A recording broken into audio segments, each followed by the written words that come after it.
Perkenalkan, nama saya Mirna, NPM 2020310051 dari Setia Indonesia Banjarmasin. Saya akan mereview kue cucur dari Kalimantan Selatan. Cucur adalah salah satu panganan tradisional masyarakat Banjar, Kalimantan Selatan. Bentuknya pipi dan bundar. Panganan ini memiliki rasa manis dan lezat. Meskipun tampilannya sederhana, cucur memiliki banyak penggemar.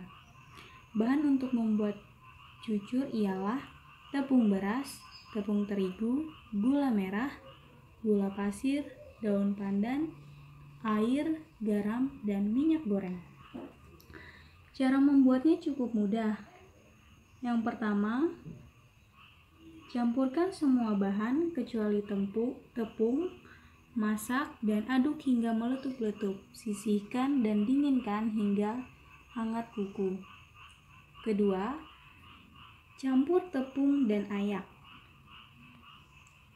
Yang ketiga, masukkan bertahap cairan gula tadi sambil aduk hingga habis dan tidak bergerigil.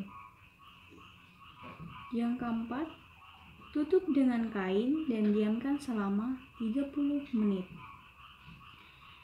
Yang kelima, aduk lagi sebentar.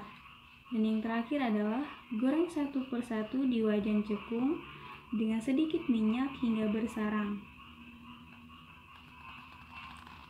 Demikian review kue cucur dari saya. Semoga bermanfaat. Terima kasih.